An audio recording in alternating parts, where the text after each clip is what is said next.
It's live. Okay, good, good. Okay, calling the public hearing for December 12th, 2023 at 6:30 p.m. to order. This is a public hearing to consider an amendment to zoning bylaw Z-501 and amendment to the municipal plan bylaw number Z-300. And we have Jennifer Brown here with us tonight from Dillon Consulting. And I'm going to toss it straight to you, Jennifer. Perfect. Thank you, Your Worship. And thank you, Your Worship and Council. It's great to see you again. We're kind of chugging through this process. We're hitting a really important pinnacle this evening. So why you're seeing me tonight is I'm going to do a very brief overview of kind of how we got here, what changes we're proposing to the amendment package that you received at your last council meeting, and kind of a path forward for this evening. Then we'll throw it back to Your Worship for opening up the public hearing. So legislative process overview, again, just an amendment overview, and some next steps. So just a reminder, process started in February. We did some back and forth with the public, a lot of public engagement, a lot of stakeholder engagement. We're sitting in that phase 3 of the project right now, which is essentially legislative adoption process. Lots of options through this process that you'll see kind of step by step here. We kicked this legislative process off in September 26th, opening the 30-day comment period on municipal plan amendments. Your comment period opened until it closed on the 27th. Planning Advisory Committee saw the municipal plan amendments on October 16th. Public comment period feedback review was at your last November 14th meeting. Planning Advisory Committee has since seen the zoning bylaw amendments, and we're here this evening at public hearing. So your choices from here on out, you have the option to look at first and second reading this evening. Not something I think that I would personally recommend, as you're also wearing the hat of your planning director. I'd like council to have some time with a consolidated document so you can see how these amendments are integrated into the existing documents, give you some time to provide feedback to me as well as your director of planning to make sure that we've got this right. We're amalgamating 2 documents here, so there are some eyes on this page that are needed. Keep in mind, we do have up until third reading to make changes and to make updates.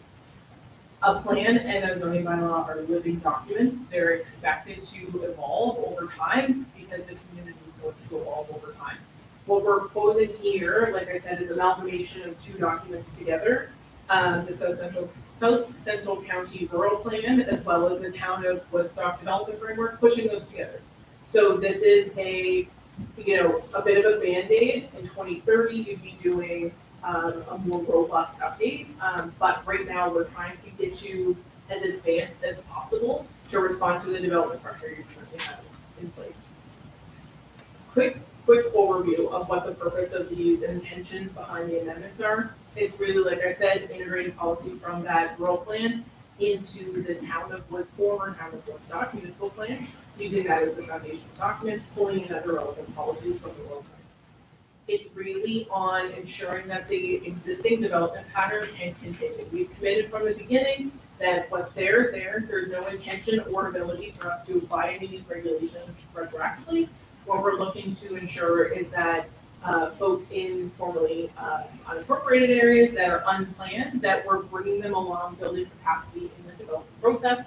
So there's some comfort building there. We're also making sure that you can respond to development pressure that you see come through the door in an appropriate way.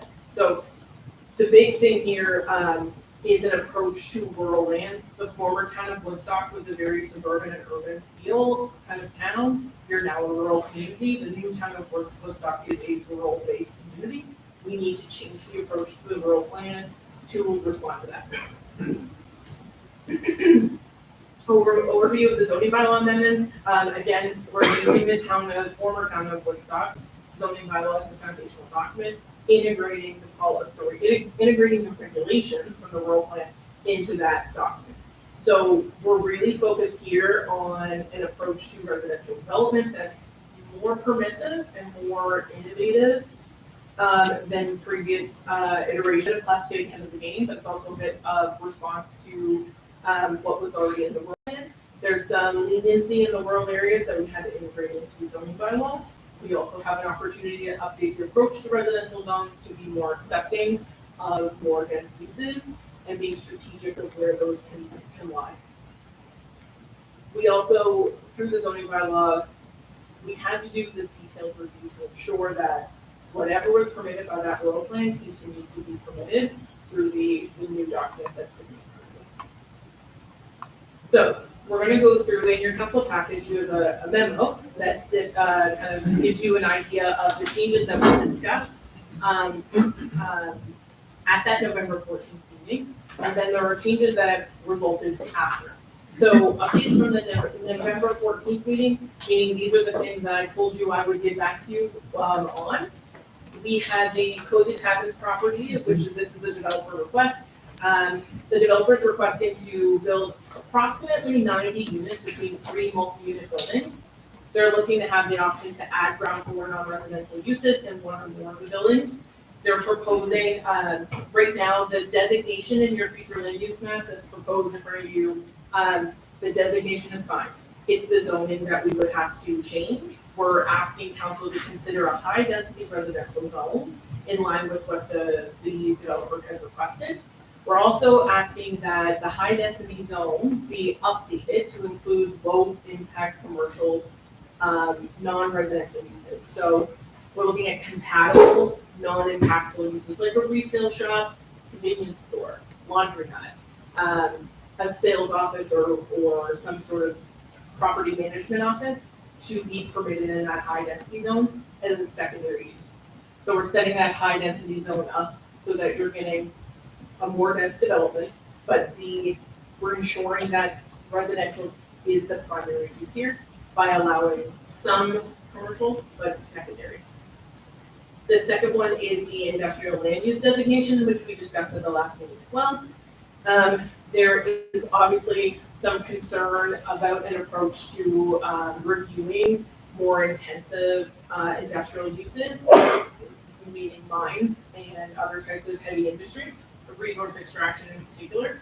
We discussed last time updating the municipal plan amendments to include an approach here that would require anybody coming through looking to do some sort of mine to go through both the municipal plan and its own bylaw amendment.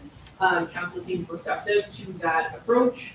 The municipal plan amendments have been updated to reflect that. Since your council package has been received, there's been further comment from the province asking for council to consider some additional, essentially consider doing this approach that we've already discussed with you. So the good news is the province is asking for exactly what you're doing, which is good. I think the province is leaning, obviously wants you to be very open and receptive to these things. The policy in place allows you to be open and receptive, but also sets you up for a public process should any of these uses get before.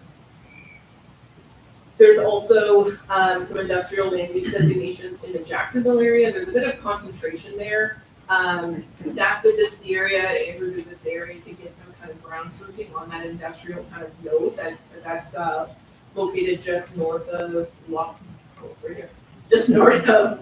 Mill Road. There's the Tarp Bright site as well as the Valley Refrigeration. Those are pretty industrial type uses.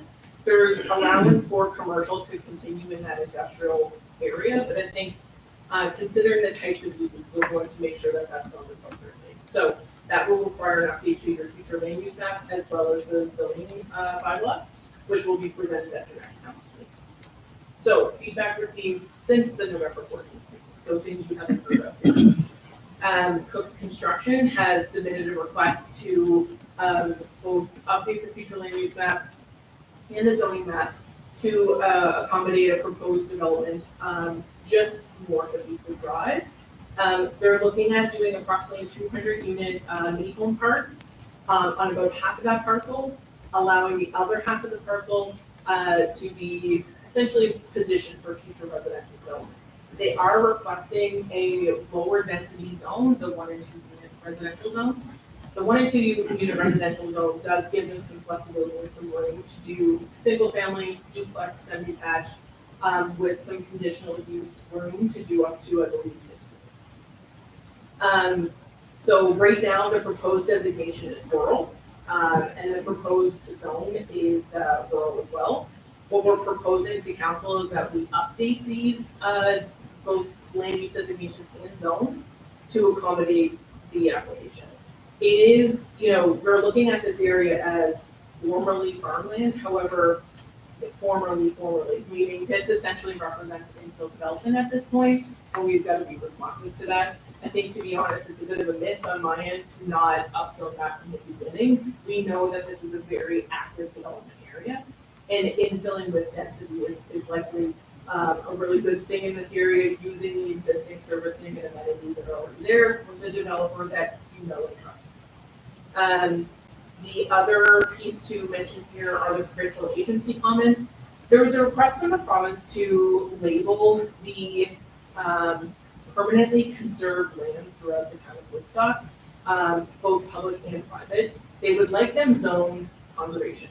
That is something that is up to council. The current request, the current approach doesn't jeopardize the protection of these lands, but what we're saying is, as an act of good, like a goodwill, good faith gesture, let's make sure that we've got the data. They have got both public and private parcel data on the way to us now.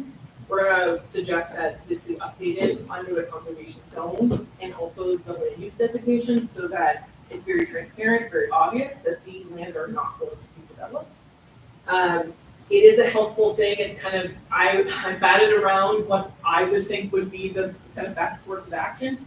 It does make sense to do this kind of conservation zone. My original thought was we'll just label them and leave it. But I think what's important here is if these are labeled, it shows folks where the undeveloped and undevelopable land will be well into the future. This could have positive but potentially negative impacts. It could have the positive impact of opening up residential development along those areas and using those areas for like walking trails, things like that as an amenity, which for most of these organizations that pull these parcels together, that's their intent. They want to conserve property, they want to conserve public open space for public use. So, some of that's conjecture and fingers crossed and hope, but it is, I think, a good faith gesture to make sure that those points are considered. So, additional comments. They're requesting some accommodation of what I mentioned already, resource extraction uses, and requesting review of policy approaches under the new statements of public interest. So resource extraction uses, we've kind of nailed down a policy approach to this. We're also going to take some extra time to make sure that the entire plan and the entire zoning bylaw conform with the statements of public interest. The province is coming down pretty heavy-handed on this. So they're saying, we don't care that it's an old plan. We want to make sure that your amended and consolidated version is responsive to these new statements of public interest. Those statements of public interest really run the gamut. So it's just, I went through updating and drafting these amendments with those in mind, but they were not completed when we were doing the draft. They were released in October. You saw the drafts in September. So we need to do that extra care to make sure it's compatible. Okay, so next steps. So as I mentioned, you can proceed with first and second reading, but it's not necessary this evening. I think tonight is about getting feedback and setting you up to provide feedback on these amendments. The only caveat to keep in mind is that you've got essentially, as of this evening, you've got a 6-month window to adopt the amendment. Again, changes can be made right up until third reading, but your clock starts ticking under the Community Planning Act. So you do have a time limit to get these adopted, but it is quite a window of time. Right now, you've fulfilled your public notification requirements under the Community Planning Act. You're not working with any more kind of public feedback windows of time. All you're working with now is the requirement to advertise for reading. So in terms of the CPA process, you've checked almost all of the boxes. Now you're heading into readings just like any other bylaw.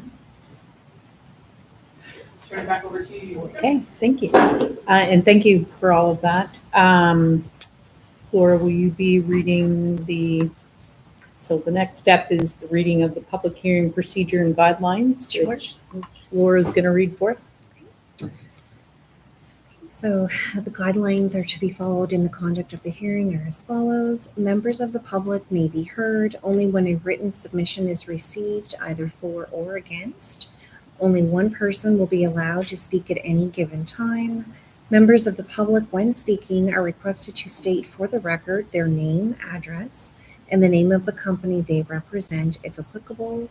Statements from the public should be limited to 10 minutes each. The chair reserves the right to interrupt comments that extend beyond 10 minutes in order to afford everyone an opportunity to express an opinion. The chair then opens the floor for opinions and/or statements from the public.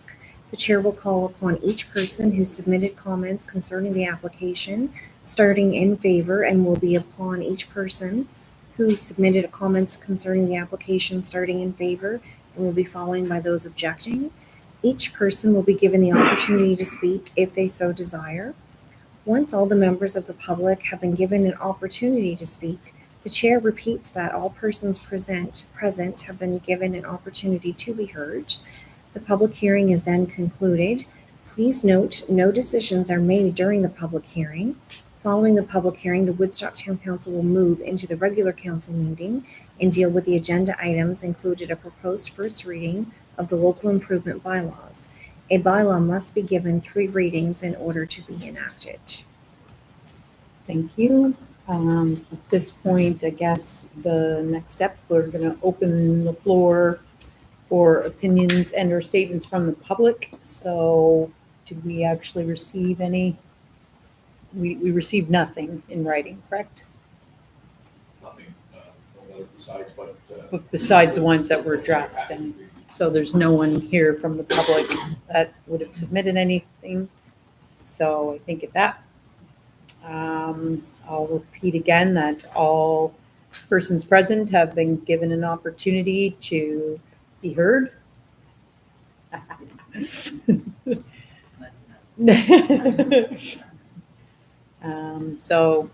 Or I guess the opportunity to speak to start, and then I'll repeat that all persons present have been given an opportunity to be heard.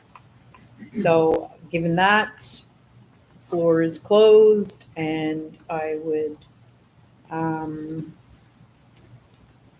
close the public hearing, and then I'm going to toss to you for recommendation. You already gave the recommendation. It's just in order here, so. Sure, absolutely. Okay, so the public hearing is essentially concluded. Does anybody need Jennifer to repeat what she's already said? Probably not. Okay, so I'm going to move to adjourn. Or do we need a motion for this? Yes. So guys, I need someone to make a motion to adjourn. Moved by Councillor Williams, seconded by Deputy Mayor. All those in favor, please signify by saying aye. Contrary minded, nay. Motion carried. Adjourn.